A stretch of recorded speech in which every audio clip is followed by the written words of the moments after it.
하나님의 말씀을 보겠습니다. 구약 성경입니다. 구약 성경 신명기 말씀입니다. 297면에가 있습니다. 297면 신명기 23장입니다. 신명기 23장입니다. 17절과 18절 말씀을 보도록 하겠습니다. 17절과 18절 말씀입니다. 기록된 말씀을 우리 같은 목소리를 읽으실 때 하나님의 음성을 듣는 복 있는 시간 되시길 바랍니다. 읽겠습니다.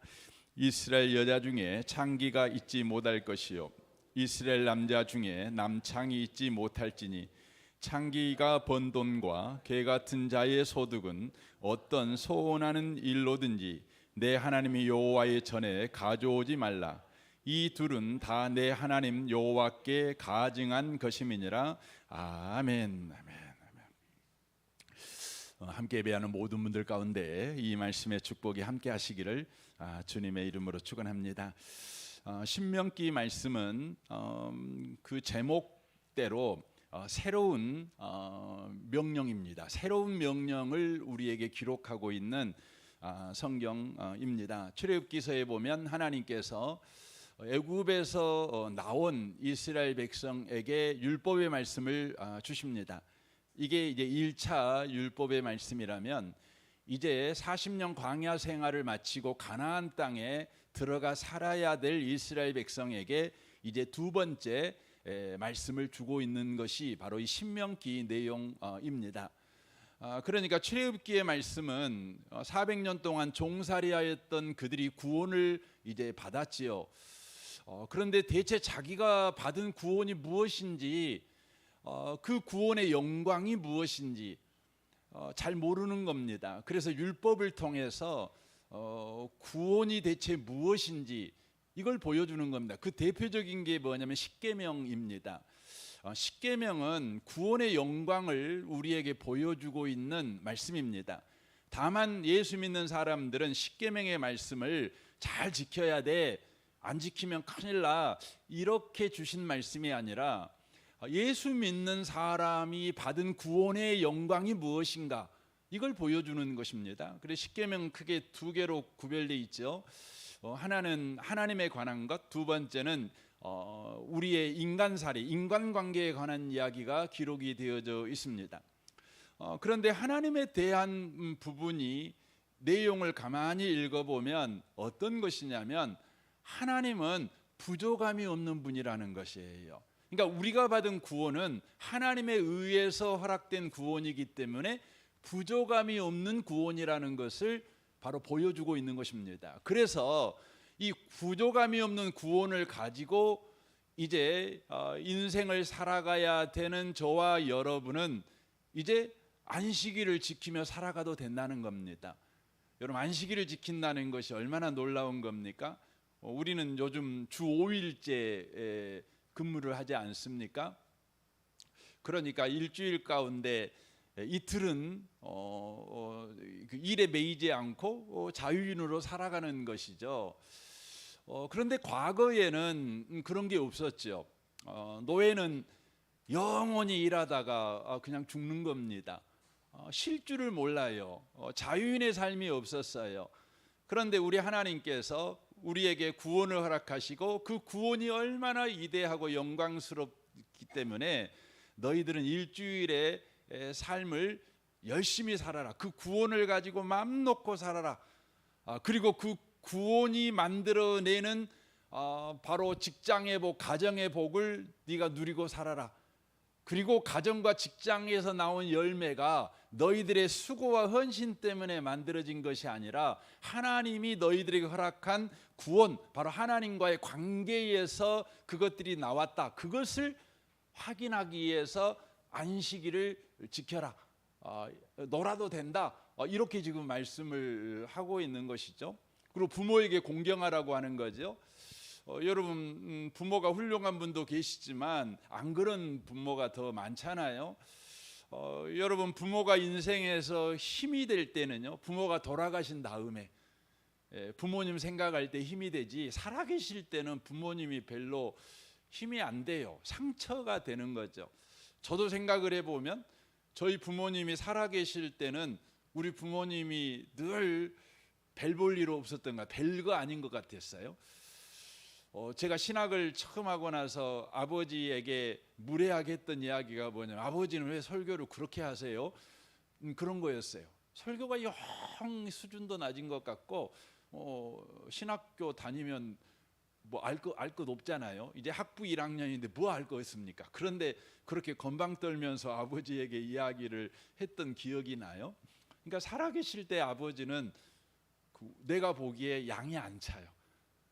그런데 아버지가 돌아가신 이후에 아버지 생각하면 그렇게 감사해요. 넉넉해요. 그러더라고요. 뭐 어머니는 물론 살아계실 때도 좋았지만 돌아가신 이후에 더 생각도 많이 나고, 더 어머니 생각하면 그냥 사랑이 더 공급되는 것 같고 막 이런 느낌이 들 때가 있습니다. 그러니까 살아생전의 어머니 아버지는 돌아가신 이후에 우리에게 주는 선한 영향력보다는 많지 않은 것 같아요. 그런데 하나님이 말씀하셔요. 네가 받은 구원, 그 구원이 얼마나 영광스럽던지, 네 아버지가, 네 어머니가 너에게 상처 주고 너를 힘들게 할지라도 네 부모에게 공경해. 괜찮아. 네 부모의 말이 수준 낮고 너보다 못 배워서 정말 그 고리따분한 소리 한 것 같아도 하나님께서 그 아버지 어머니의 고리따분한 말과 그 고집센 성격을 가지고도 너를 얼마든지 축복하실 수 있는 구원을 네가 받았으니까 부모에게 순종해도 돼. 이렇게 말씀하는 거죠. 굉장하지 않습니까? 너 도둑질 안 해도 돼. 그러는 겁니다. 너 바람 안 피워도 돼. 이렇게 말하는 거죠. 여러분, 인류 역사에서요, 그 결혼한 사람들이 바람 안 핀다는 게 쉬운 일이 아니에요. 인간이라는 존재가 바람 안 피우고 산다는 거, 한 남자 한 여자가 서로만 바라보고 평생 해로한다는 게 여러분 쉽지 않습니다. 왜냐하면 여러분 살다 보면은요, 우리가 결혼할 때는 당신 같은 사람을 내가 만나서 결혼한 게 내 인생의 영광이요 하고 살지만, 뭐 20년 30년 살면 그런 생각 들잖아요. 그 우리 마음 가운데 내 인생에서 가장 잘못된 선택 중에 하나가 뭐예요? 그 여자한테 눈이 핑 돌아갔고 그냥 한 거죠. 그래서 어떤 분은 눈을 뽑아버리고 싶다고 그런 분도 계시잖아요. 그런데 주님은 말씀하셔요. 그 여자, 그 남자와 한평생 살아가도 돼. 왜냐하면 내가 허락한 구원은 너무너무 커서 너에게 허락한 아내, 너에게 허락한 남편을 통해서 얼마든지 은혜의 삶을 살아가게 하는 구원이야. 이걸 가르쳐 주는 것입니다. 그러니까 여러분, 십계명이라는 것이 다만 여러분이 지키냐 안 지키냐의 관점에서 그것을 볼 것이 아니라 그 안에 숨어 있는 우리 하나님의 의도를 저와 여러분이 기억하셔야 돼요. 알아채야 되는 겁니다. 율법이라고 하는 것은 지켜야 된다, 말해야 된다의 의도보다 먼저 우리에게 허락한 구원이 얼마나 큰지, 이렇게 살아도 돼라고 하는 것을 보여주고 있는 말씀이라고 하는 것이죠. 이제 신명기 말씀도 그렇습니다. 이제 이들이 광야 40년 생활을 하잖아요.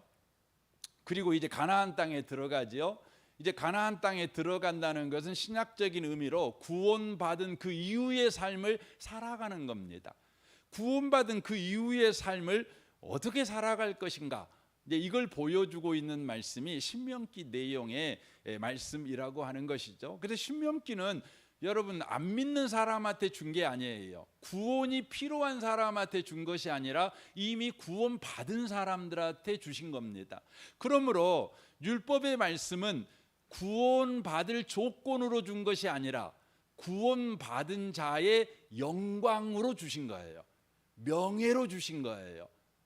품위로 주신 거예요. 그러니까 율법은 구원받을 자들의 조건이 아니라 구원받은 자들의 품위라는 거예요.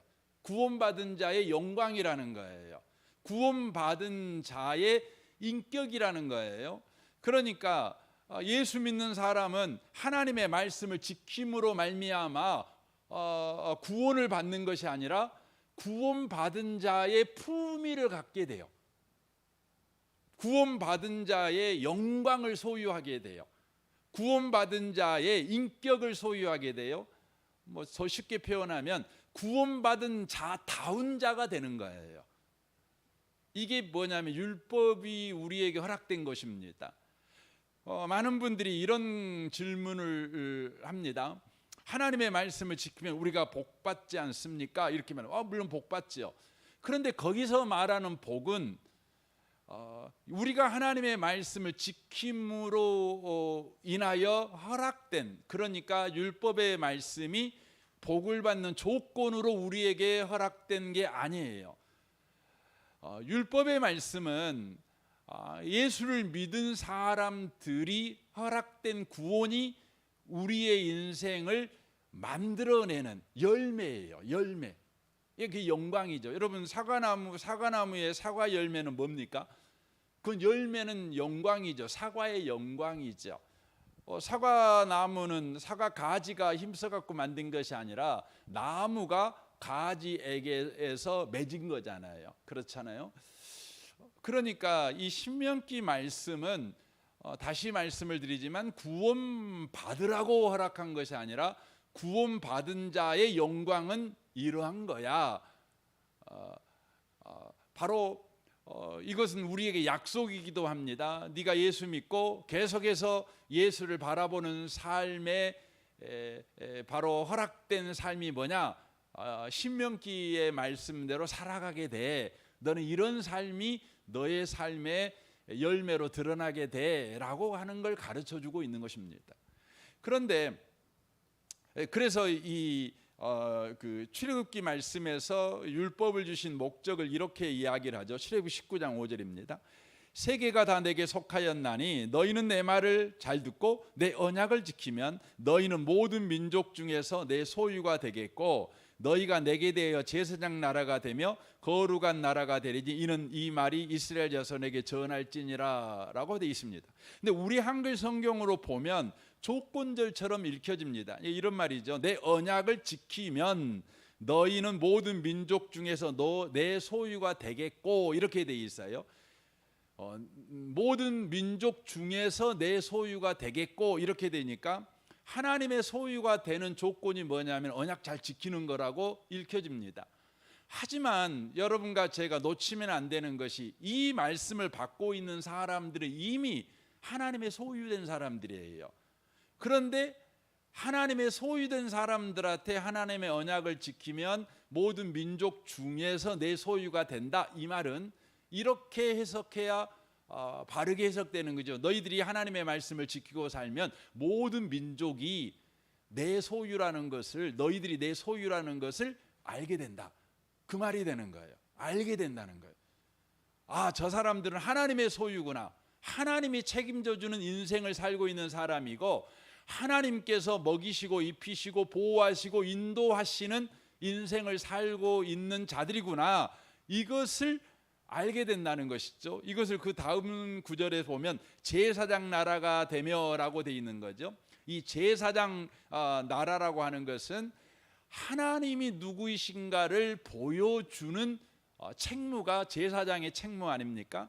그러므로 제사장 나라라고 하는 것은 하나님이 어떤 분이신가를 보여주는 바로 삶을 살게 된다는 거예요. 어떻게 하면 하나님 말씀대로 살면.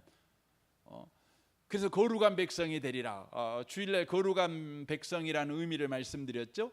거룩하다는 것은 하나님과 관계를 이야기한다는 것이죠. 그래서 세상 사람들이 우리가 하나님의 말씀대로 살면 저 사람들은 하나님과 묶인 인생을 사는 사람들이구나.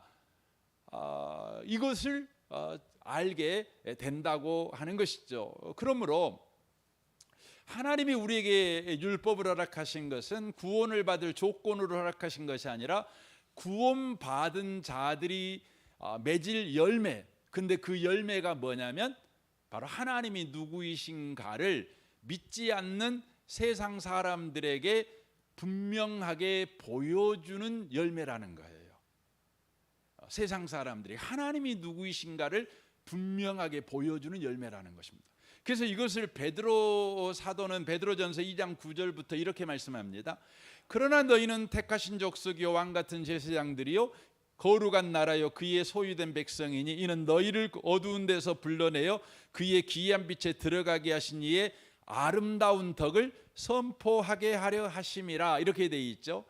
그의 아름다운 덕, 이게 뭡니까? 하나님의 이야기, 하나님이 죄인된 우리를 구원하신 하나님의 구원 이야기, 구원 사건, 이것을 바로 우리가 제사장 나라가 되어서 선포하는, 알려주는 역할이라는 것이죠. 그래서 10절 보십시오. 너희가 전에는 백성이 아니더니 이제는 하나님의 백성이요 전에는 국류를 얻지 못하더니 이제는 국류를 얻은 자니라. 사랑하는 자들아 거루민과 나그네 같은 너희를 권하노니 영혼을 거스려 싸우는 육체의 정욕을 제어하라. 너희가 이방 중에 행실을 선하게 가져 너희를 악행한다고 비방하는 자들로 하여금 너희 선한 일을 보고 오시는 날에 하나님께 영광을 돌리게 하려 함이라 라고 되어 있습니다. 여기서 선한 일이라는 것은 하나님의 말씀대로 살아가는 걸 말하는 것이죠.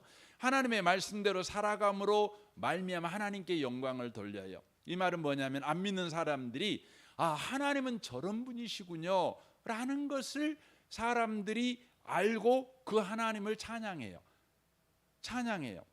인간이 죄를 지은 이후에 가장 애곡된 것이 뭐냐면 하나님에 대한 지식이 애곡돼 버렸어요. 그래서 로마서 1장에 말씀하잖아요. 하나님을 알되 하나님을 영화롭게도 아니하고 감사치도 않고 그 허망한 마음이 미련해져 버렸어요. 그래서 스스로 지혜 있다나 우둔하게 되어 썩어지지 아니할 하나님의 영광을 썩어질 사람과 금수와 버러지 형상의 우상으로 바꿨다, 이렇게 말을 해요. 그래서 신지식, 하나님에 대한 지식이 애곡되고 뒤틀려 버리니까 인간이 뭘 만들어요? 우상을 만들어요. 왜냐하면 인간의 심령 안에는 칼빈이 말한 같이 종교의 씨앗이 있어요. 하나님을 갈망하는 씨앗이 우리 안에 있다고요. 그러므로 인간은 누구나 다 신의 존재를 부인하지 않아요. 그런데 인간들은 죄를 지은 이후에 하나님에 대한 지식이 애곡되니 뭘 신으로 믿게 되냐면 자연을 신으로 믿어요. 이 자연. 여러분, 바람이 얼마나 힘세게 보입니까?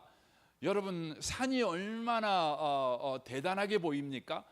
100년이 가도 1000년이 가도 그대로 있는 산, 좀 신성이 그 안에 깃들어 있는 것 같지 않습니까? 신이 있는 것 같지 않습니까? 바다가 얼마나 대단합니까? 거대한 유조선도 그냥 한 번에 뒤집어 엎어버리는 것이 바다 아닙니까? 그러니까 바다에는 신이 있어. 아니, 바다 자체가 신이야. 이걸 믿는 거지요.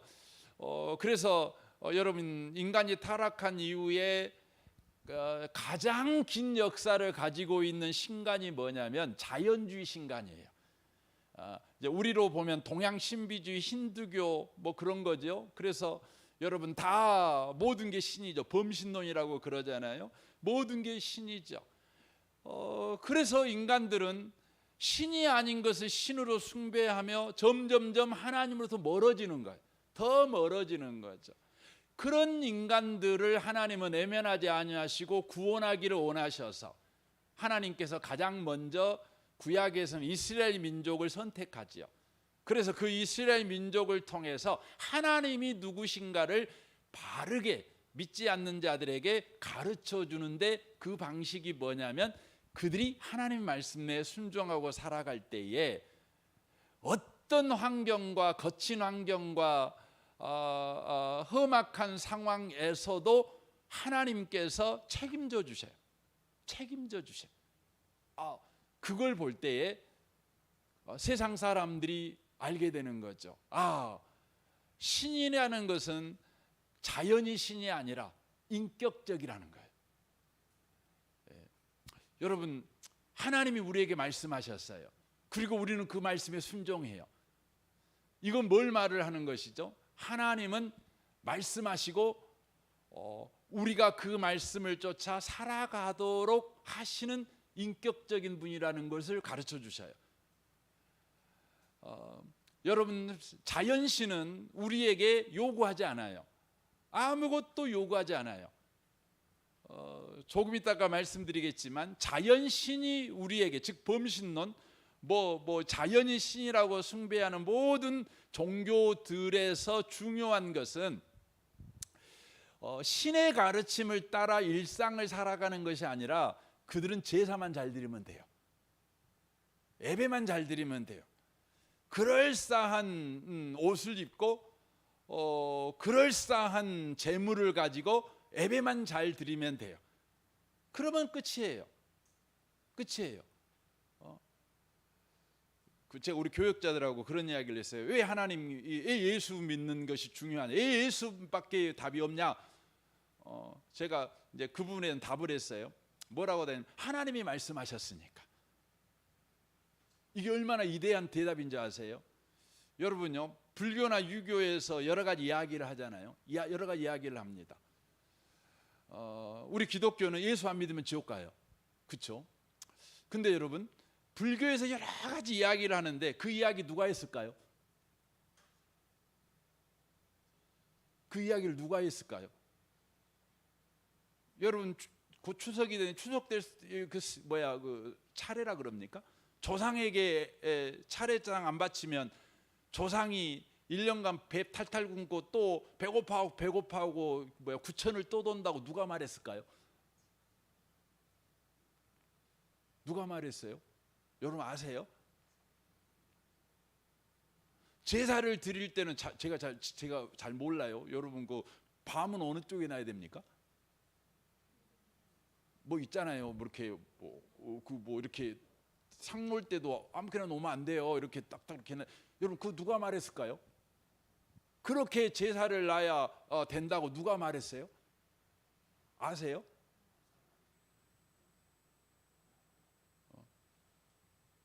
누가 말했는지 몰라요.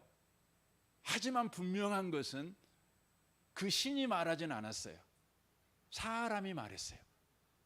사람이. 여러분 근데요, 예수 안 믿으면 지옥 간다 누가 말했어요? 하나님이 말했다니까요. 사람이 말한 게 아니야. 하나님이 말했어요. 그건 엄청난 차이죠. 여러분 석가모니가 말했으니까 그 말 들어야 된다. 이건 인간이잖아요. 공자가 말했어요. 인간이잖아요. 인간이 말한 거예요. 여러분 인간의 말은요, 시대에 따라 바뀌는 거예요. 세월 따라 바뀌는 거예요. 유행 따라 바뀌는 거예요. 상황 따라 바뀌는 거고 형편 따라 바뀌는 거예요. 왜냐하면 인간은 생사하복을 여러분 주장하거나 역사를 경영하는 자가 아니에요. 심판주가 아니에요. 모든 것이 거기에서 나왔고 모든 것이 그 사람에게로 돌아가는 게 아니에요. 하나님은 안 그래요. 하나님은 모든 게 하나님으로부터 나왔고 하나님 안에 있다가 하나님께로 돌아가요. 하나님이 최종 권위자예요. 결정권자예요. 그분이 말씀하셨어요. 주 예수 믿어라. 안 믿으면 너 지옥, 믿으면 너 영생. 이렇게 말씀하셨다고요. 그것보다 더 확실한, 여러분 예수를 믿어야 천국 가는 이유가 없어요. 하나님이 말씀하셨다는데. 여러분 집에서요, 최종 권위가 누구예요? 여러분 집에서? 여러분 집의 최종 권위가 요즘은 다 엄마더라고요. 엄마가 된 집은 그 성경적이지 않는 집안입니다. 그건 콩가루 집안이에요. 혹시 여자 여러분 말 들어야 가정이 돌아가고, 남편은 늘 그 여러분한테 여러분 눈치 보고 하면 여러분은 성령 충만한 가정이 아니고 육신 충만한 가정이에요. 어디가 써졌어요? 에베소 5장에 써졌어요. 어디가 써졌어요? 여러분 잠언서 다 읽어보세요. 성경 창세기부터 쭉 읽어보세요. 다 그 이야기 나옵니다. 가정의 최종 권위는요, 여러분 육신적으로 보면 아버지에게 권위가 있어요. 아버지에게 최종 권위가 있어요. 근데 여러분 자녀들이요, 뭔 이야기 하다가 그 말 누가 했어? 그랬더니 형이 했어. 그러면 여러분 어때요? 무시해요. 물론 형제 관계가 우리 집 같이 그냥 아들만 8인 집은 군대 문화여 갖고요. 우리 집은 군대 문화거든요. 그래 갖고 저희 집 사람이 깜짝 놀란 게 뭐냐면, 제가 어느 날 전화하는데 예 알겠습니다. 제가 막 그렇게 대답했거든요. 그게 누구냐 그래서 우리 바로 이해 형, 다섯째 형 하는데 막 제가 예 그러겠습니다. 거의 뭐 쫄병같이 대답하거든요. 근데 이제 우리 집은 그럽니다. 제 동생도 저한테 예, 그러겠습니다. 이렇게만 말을 합니다. 오늘 남자만 있어가지고. 근데 대부분 집은 안 그러잖아요. 형제가 말했다 그러면 그냥 뭐 자기 생각이 옳으면 듣고 아니면 안 듣죠. 근데 여러분 부모가 말했다 그럼 뭡니까?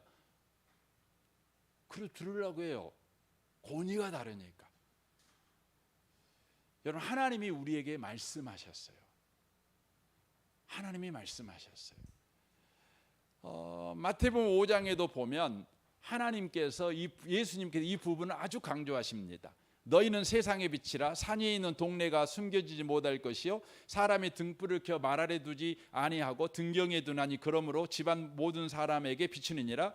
이같이 너희 빛이 사람 앞에 비치게 하여 그들로 너희 착한 행실을 보고 하늘에 계신 너희 아버지께 영광을 돌리게 하라. 내가 율법이나 선지자를 폐하려 온 줄로 생각하지 말라. 폐하려 온 것이 아니요 완전하게 하려 함이라. 진실로 너희에게 이르노니 천지가 없어지기 전에는 율법의 1.1획도 결코 없어지지 아니하고 다 이루리라. 이렇게 말씀하셔요. 그러니까 착한 행실이 뭐냐면 하나님 말씀대로 사는 거거든요. 이로 인하여서 뭡니까? 세상의 빛으로서 믿지 않는 자들에게 하나님이 누구이신가를 분명하게 보여줘요. 이걸 성경이 우리에게 말씀을 하고 계신다는 것입니다. 그래서 오늘 본문이 제가 서론을 이렇게 길게 이야기한 이야기가 뭐냐면 오늘 본문을 성경을 바르게 이해하기 위해서 그렇게 한 것입니다. 오늘 본문은 어떤 내용이냐면 구원받은 사람들은 예배를 통해서 하나님이 누구이신가를 바르게 알려야 될 책임이 있다는 거예요. 예배를 통해서 예수 안 믿는 사람들한테, 하나님 없는 사람들한테, 우상 숭배하는 자들한테 하나님은 세상 신과 다른 신이다, 이것을 정확하게 보여주는 예배 생활을 해야 된다는 거예요. 그래서 여기에 보면 예배할 때 절대 믿는 사람이 하지 말아야 될 게 뭐냐면 개 같은 소득으로 예배하면 안 된다는 거예요. 개 같은 소득으로 예배하면 안 된다는 거예요. 이건 어떤 걸 말하냐면 하나님은 예배자가 드리는 예물의 정성과 풍성함보다 예배를 드리는 예배자의 삶이 더 중요하다는 걸 말씀하는 거예요. 하나님은 어떤 분이시냐? 그러면 우리가 하나님 앞에 예배하기 위해서 입고 오는 옷이라든가 헌금이라든가 예배드리는 자세라든가 찬송할 때 얼마나 입이 쩍쩍 벌어지게 찬송하냐 안 하냐, 이것을 더 중요하게 생각하는 것이 아니라 예배 드리러 오는 그 예배자가 직장생활, 가정생활, 범사에 어떤 삶을 살았냐, 이걸 더 중요하게 여기는 신이라는 거예요. 여러분 세상 신은 그렇지 않아요. 세상 신은요, 우리가 직장에서 가정에서 어떻게 살았냐 아무 관심도 없어요. 아무 관심 없어요. 다만 내가 들고 오는 재물에만 관심이 많아요. 내가 예배 드릴 때 내가 얼마나 정성스럽게 그리고 정한 순서를 따라서 예배를 잘 드렸냐 안 드렸느냐가 중요한 거예요. 그래서 여러분 힌두교는 예배 드릴 때 브라만니 예배를 인도하는데요. 힌두교의 예배 경전 자체가 제가 어느 날 힌두교에 대한 강의를 꽤 오랫동안 제가 들은 적이 있는데 거기 보니까 그 경전 자체의 두께가 3,000페이지가 훨씬 넘어요. 근데 이것을 한 톨이라도 어기면 예배를 그 신이 안 받아요. 그렇기 때문에 그것을 정확하게 외워야 돼요. 여러분 3,000페이지가 넘는 책을 정확하게 외울 수 있으세요? 못 외웁니다. 근데 외워요. 근데 그들은 옛날에는 이렇게 책이 없으니까 구두로 후손들에게 전달하기 위해서 한자도 안 틀리게 하기 위해서 어떻게 외웠냐면 처음부터 끝까지 이렇게 옳게 외워요. 그리고는 한자라도 안 틀리게 해서 거꾸로 다시 외워요. 그래서 정상적으로 외우는 것과 거꾸로 외우는 것이 딱 맞아야 이게 정확하게 전달이 된 거예요. 거기서 하나라도 틀리면 여러분 그 예배가 안 되는 거예요. 예배가 그 신이 안 받는 거예요. 그러니까 힌두교에서 예배를 푸자라고 그러거든요. 근데 그 신은 어떤 신이냐면 우리는 하나님을 아버지라고 믿잖아요. 우리 가정에 있는 아버지와 같이 아버지라고 믿어요. 그런데 힌두교에서 신은 뭐라고 믿냐면 손님으로 믿어요. 손님으로. 손님. 그러니까 손님에게 예배를 드릴 때에 그 정한 규칙에 따라서 한자도 어기면 안 되는 거예요. 순서 자체가. 그들이 가정생활을 어떻게든지 아내가 남편에게, 남편이 아내에게 어떤 그 역할을 했는지, 직장할 때, 직장생활할 때, 돈 벌 때 어떻게 돈을 벌었는지 이건 아무 상관이 없어요. 그냥 그것만 잘 드리면 되는 거예요. 그것만 잘하면. 유교도 마찬가지잖아요. 유교도 제사를 드릴 때 여러분 뭐만 잘하면 돼요? 여러분 제사만 잘 드리면 되는 거예요.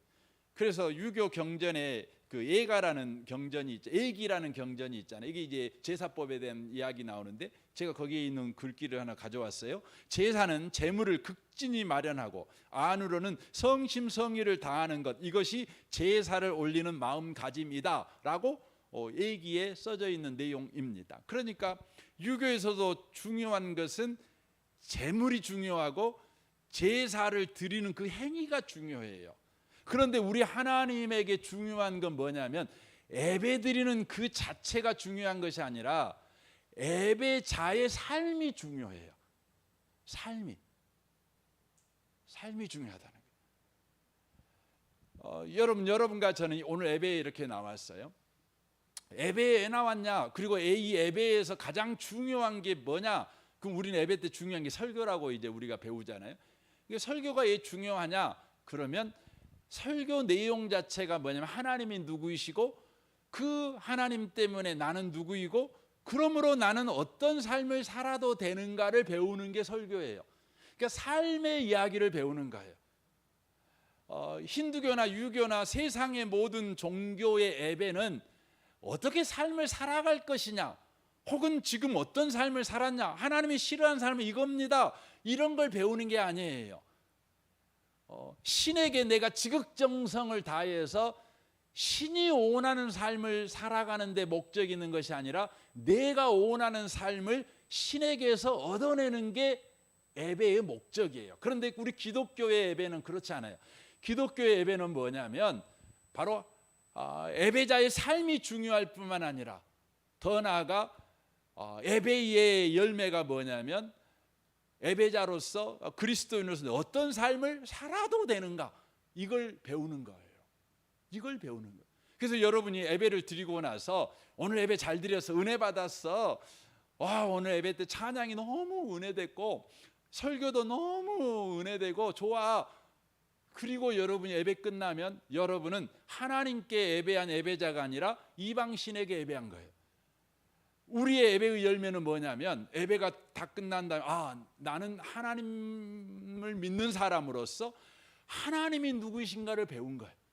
그래서 내 가정생활, 내 직장생활을 내가 이렇게 살아도 되는 거예요. 그래서 여러분 마음 가운데 예배의 열매가 뭐냐면 나는 가정과 직장에 이렇게 살아도 되는 사람이다, 이걸 여러분이 배워서 그것을 삶에서 적용하며 살아가는 거예요.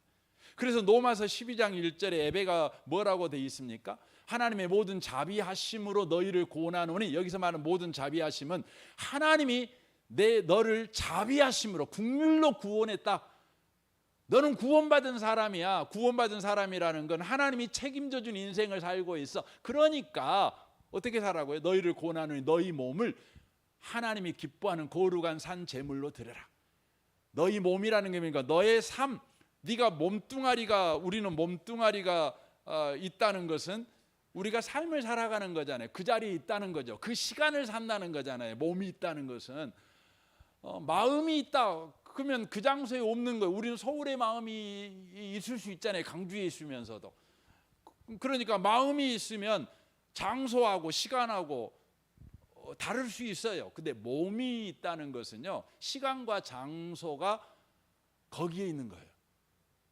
그러니까 여러분이 직장에 가잖아요. 그럼 여러분 몸이 있잖아요. 또 그 시간에 있지 않습니까? 그러니까 내가 서 있는 그 자리, 내가 지금 살고 있는 그 시간에, 내가 가정생활을 하든 직장생활을 하든 친구를 만나고 있거든, 내가 영업을 하고 있든, 내가 지금 돈 버는 일을 하고 있든, 무슨 일을 하거든, 혹은 다른 사람과 말싸움하고 있든 간에 그 모든 것이 하나님이 기뻐하시는 거룩한 산 제물이 되게 해야 돼. 예배가 되게 해야 돼. 이게 바로 하나님이 기뻐하는 합당한 예배다. 이렇게 이야기를 하고 있는 것입니다. 하고 있는 것입니다. 사무엘상 15장에 보면 사울왕이 나옵니다. 사울왕은 하나님께 이제 그 일로 인하여서 왕의 자리에서 쫓겨나는 그런 바로 벌을 받습니다. 그 이유가 뭡니까? 사울의 말을 들어보십시오. 20장입니다. 사울이 사무엘에게 이르되 나는 실로 여호와의 목소리를 청종하여 여호와께서 보내신 길로 가서 아말렉 왕 아각을 끌어왔고 아말렉 사람들을 진멸하였으나 다만 백성이 그 마땅히 멸할 것 중에서 가장 좋은 것으로 길갈에서 당신의 하나님 여호와께 제사하려고 양과 소를 끌어왔나이다 하는지라라고 돼 있어요. 사울왕이 생각했던 하나님은 어떤 하나님이었냐면 좋은 예물로 예배를 드리면 그것을 좋아하시는 하나님으로 이해했어요. 그래서 하나님의 말씀에 불순종하더라도 좋은 예물을 드리는 것이 중요하다고 생각을 한 거예요. 우리 그럴 때 있잖아요. 어떤 분은 그래요. 11조를 많이 하는 게 중요해요. 왜냐하면 그것이 하나님이 좋아해요. 하나님이 복 주시는 조건이에요. 그러니까 술집에 가서 술 따라와서 돈을 벌어오든 남 사기쳐 갖고 돈을 벌어오든 근로자들한테 마땅히 돌아가야 될 월급을 착복해 갖고 그놈으로 11조를 드리든 부모에게 드려야 될 용돈을 그냥 안 드리고 그놈을 11조로 드리든 간에 11조를 많이 하면 하나님이 좋아한다고 생각을 해요.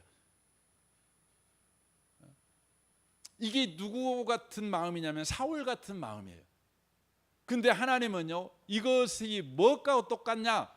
이것을 이제 사무엘을 통해서 말씀하죠. 22절입니다. 사무엘이 이르되 여호와께서 번제와 다른 제사를 그의 목소리를 천종하는 것을 좋아하심같이 좋아하겠습니까? 이게 뭐예요?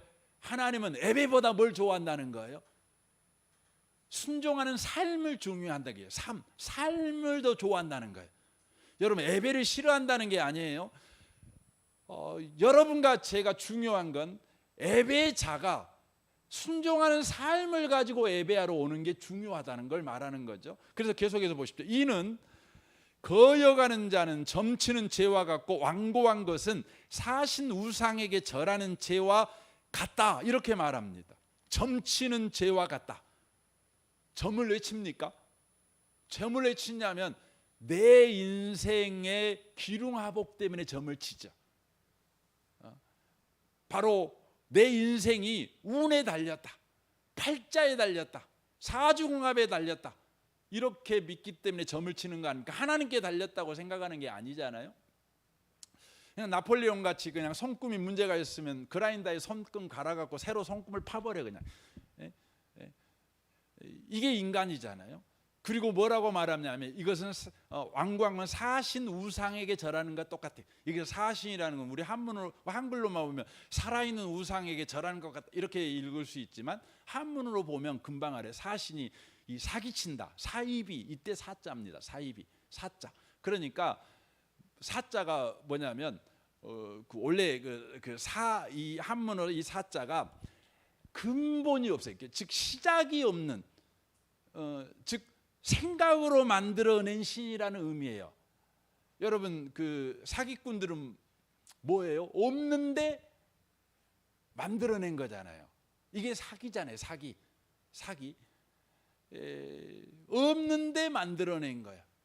이게 신인데 없는데 인간이 만들어낸 신이에요. 이게 이제 우상이죠. 그러니까 하나님은 내가 어떤 삶을 살았든 간에 더 좋은 햄을, 더 풍성한 햄을 예배만 잘 드리면 돼라고 생각하는 건, 그건 하나님을 하나님으로 예배하는 자가 아니라 하나님을 우상처럼 여기는 자다, 이렇게 이야기를 하고 있는 겁니다. 하나님은 세상 신과 달라요. 하나님은 하나님한테 잘 보이면 복 주고 믿게 보이면 저주하는 그런 신이 아니라, 하나님은 구원받은 자들이 훌륭한 인생을 살기를 원하시는 아버지라는 걸 아셔야 돼요. 여러분, 부모는 그러잖아요. 자식이 부모한테 그냥 명품백 준 것으로만 좋아합니까? 해외여행 보내주면, 자식이 해외여행 보내주면 무조건 좋아합니까? 안 그래요. 자식의 삶이 없는데 사기쳐 갖고, 남 울게 해갖고, 남을 눈물바람 빼가지고 그 돈 가지고 나에게 이렇게 해외여행 보내주고, 고급 승용차 사다 주고, 넓은 집에 살게 해주고, 그런 부모가 와 좋다 나한테 돈만 갖다 주면 돼, 이렇게 좋다 하는 부모가 있다면, 여러분 그 부모는 여러분 완전 그 문제가 되죠. 이건 심각한 겁니다. 여러분 부모들은요, 자식이 조금 어렵게 살더라도, 자식이 좀 힘들게 살더라도 사람답게 살기를 원해요. 남 눈물바람 안 빼고, 그래도 남을 이루할 줄도 알고, 그렇게 품위 있게 살기를 원하잖아요.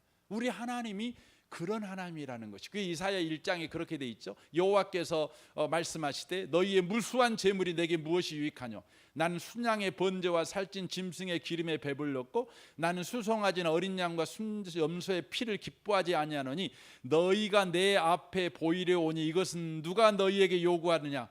내 마당만 밟을 뿐이니라. 헛된 재물을 다시 가져오지 말라. 분향을 내가 가증히 여기는 바여 올삭과 안식일과 대회로 모이는 것도 그러하니 성회와 아울러 악을 행하는 것을 내가 견디지 못하겠노라.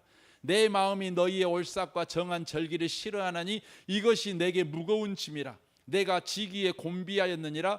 너희가 손을 펼 때에 내가 내 눈을 너희에게서 가리고 너희가 많이 기도할지라도 내가 듣지 아니하리니 이는 너희의 손에 피가 가득함이라. 너희는 스스로 씻으며 스스로 깨끗하게 하여 내 목전에서 너희 악한 행실을 버리며 행악을 그치고 선행을 배우며 정의를 구하며 학대받는 자를 도와주며 고아를 위하여 신원하며 과부를 위하여 변호하라 하셨느니라 라고 말씀하십니다. 우리 하나님은 예배를 자신의 필요를 채우는 수단으로 삼는 걸 아주 싫어하셔요. 하나님은 예배를 하나님의 말씀에 순종하는 삶을 하나님은 좋아하신다는 거예요. 이걸 말씀하는 겁니다. 성경에 보면 모세는 다윗은 하나님의 말씀대로 살지를 못했어요. 그런데 그는 예배로 나옵니다. 어떤 심정으로 나오죠? 그가 비로소 깨달아요. 예배는 하나님께서 기뻐하는 예배는 삶을 드리는 예배다.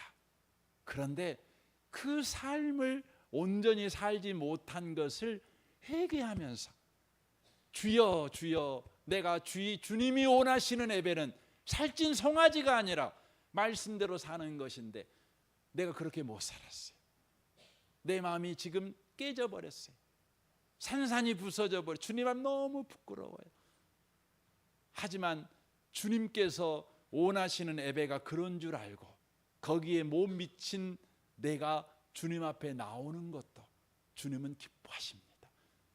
그러니까 주님이 원하시는 예배가 무엇인 줄 알고 그렇게 살았든 그렇게 못 살았든 그 예배를 알고 주님 앞에 나오면 주님이 기뻐하신다는 거예요. 여러분, 우리 교회 예배가 항상 하나님께 드리는 예배가 꼭 됐으면 좋겠습니다. 우상에게 드리는 예배가 안 됐으면 좋겠어요. 여러분이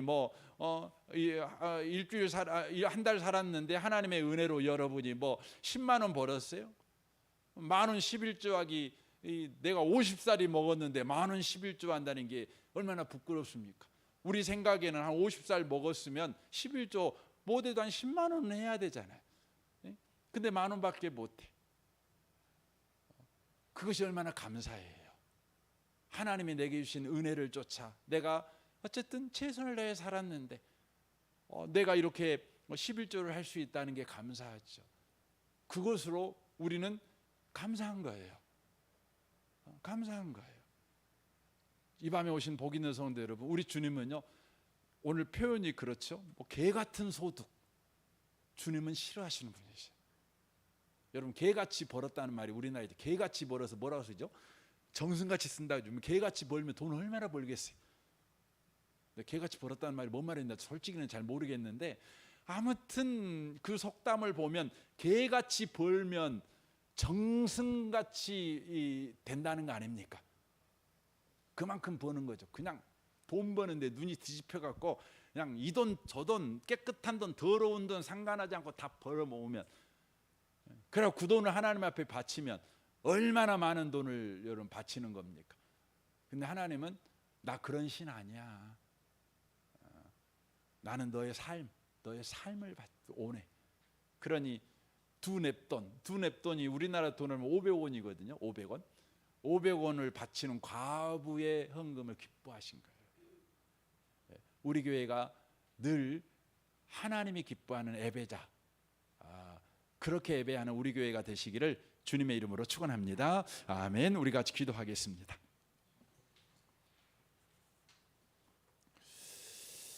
오늘 말씀을 우리 생각하면서 이 시간에 기도했으면 좋겠습니다. 주님, 우리 예배를 보고 있는 안 믿는 사람들한테 하나님은 저런 분이구나. 하나님은 인격적이셔서 사람답게 살기를 원하시는 분이구나.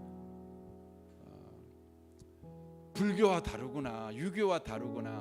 어찌하든지 더 부자되고 어찌하든지 더 많이 복받게 하는 일에 목표를 둔 게 아니구나.